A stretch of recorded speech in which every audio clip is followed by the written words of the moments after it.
Hello, it's Kenny. This is just a very short lesson and to clear up some misconceptions about sharps and flats.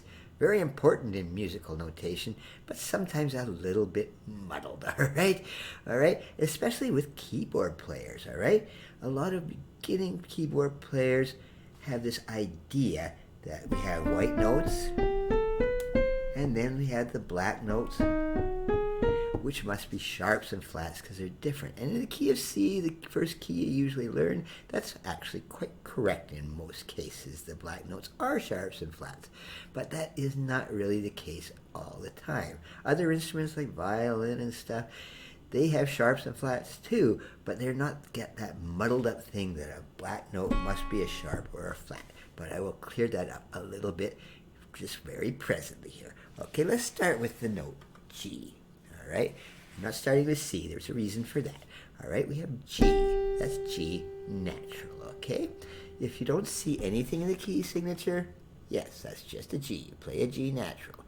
But here's that sharp signal, kind of like the tic-tac-toe thing. Sharp just means you go up a semitone, the closest note up. All right, okay, and then if you have G flat here, okay, simple enough, all right? But then they add these crazy things called double sharps and double flats, and it makes it really muddled. Okay, this symbol here is kind of an X thing. Okay, that's a double sharp. Sometimes you'll actually see two sharps in a row, but not too often. But when you see a double sharp, you go up two semitones. So you're saying to yourself, well, why isn't that just called an A then? And you'd be completely right. All right, you're going up a tone when you're going up a double sharp. But there's reasons for that too, as hopefully I'll make a little bit clearer later in this lesson. And finally, again here, you have the double flat. Down two semitones to an F, yeah, but that is actually G double flat as well. Now why I started on G is because C will show you a little bit of problems with this. When I go up to C sharp, all right, here, very simple. But C flat, guess what? You're on a white note, not a black note all of a sudden. All right, we've gone down one semitone. So the note B is now C flat. Very confusing, all right? C double sharp, not too much question here. But if you have C double flat, you're going down two flats, all right? So it's actually B flat, all right? Just to make things more confusing, all right? Just before we go on from those, can't forget our little natural symbols, okay? We got a G natural or the C natural. And sometimes those are used when something's been changed from a sharp in a bar and you have to change it back to a C natural. They'll put that natural signal in, even though in the key signature, C probably wasn't a sharp. Okay, on to a little more trickier thing about scales now. Now you probably already know that when you have something in the key signature like this, you don't have to write the sharps and the flats in all the time. It's telling you, okay, you see this, this is going to be all sharps. And this is the crazy key. This is the key of C sharp major, all right? But pretend those aren't even there. All those crazy sharps, pretend they're all white notes. There was no key signature at all. You've got the key of C. Complete straight scale, all right? But when you go up to C sharp major, every one of those notes has been raised, okay? So that's why in that key signature, there's 7 sharps. You don't see this key signature very often, all right? And I'll explain that a little bit more.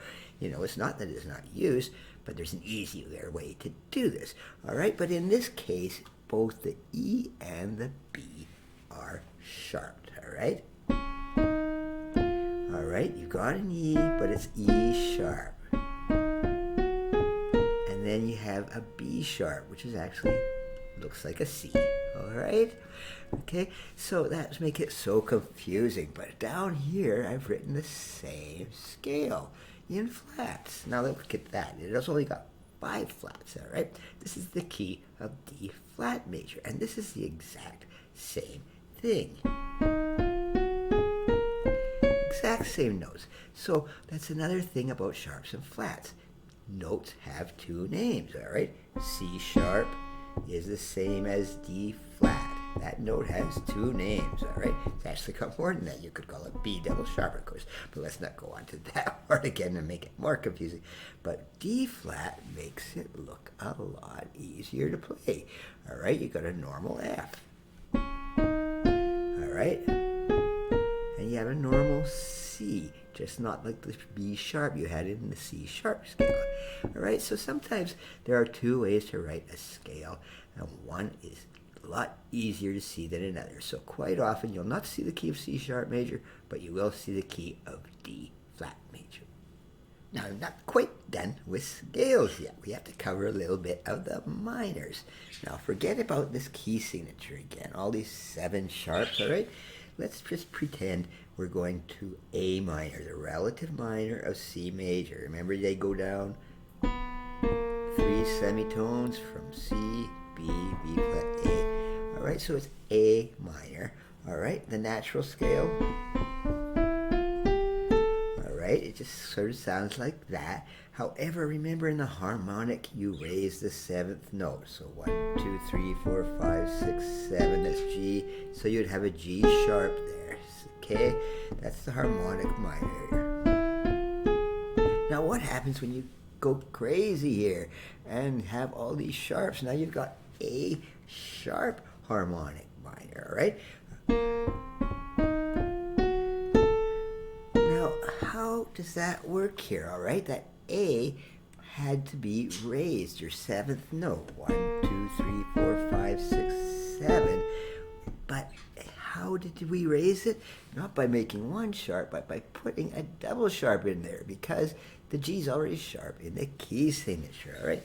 And believe me, that looks very ugly. I just completely agree, all right? So I've never seen a piece in A sharp minor, but you will see a piece in B flat minor, right? The exact same notes.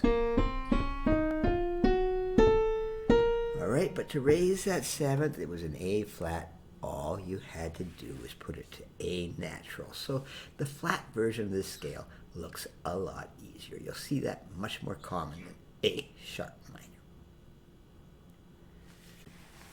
Now finally, I just want to bring up places where you're going to see weird notations, flats and sharps in the same chords, or double sharps and double flats, and these are the diminished and augmented chords, and I've done lessons on those. If you want to find them, I go into much more detail about what they are. But the C diminished is all minor thirds going up, all right, and it looks quite fine if you write it like this: C, B flat, F sharp, A. But purists will frown upon that because this is supposed to be a 7th chord, a full diminished 7th chord.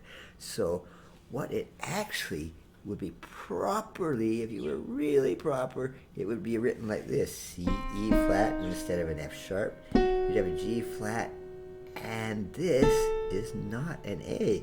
It's a B double flat. 2 flats, that double flat signal. Okay, all right. If you're playing by ear, don't even worry what it looks like on paper. You just want that lovely sound, all right? And the same with your augmented chords, all right? C augmented is easy. You don't have to change much at all. And augmented 5th is just up from a 5th. So you don't change much. That's a G sharp. But when I go up to C sharp augmented, all right, these are all major thirds. All right, that looks like it is an A, all right? So the way I wrote it up there makes a lot of sense.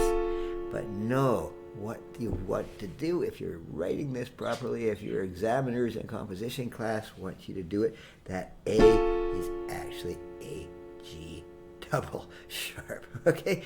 So musical notation has all these loopholes. It's actually a very complicated language in its own right, and people could argue forever and ever about how to properly do something, but just find your own way. If you're writing your own music, who cares? You know, if you understand it, that's all that matters. If you're playing by ear, if it sounds good to you, that's all that matters. Anyway, I hope that wasn't too confusing. Thank you.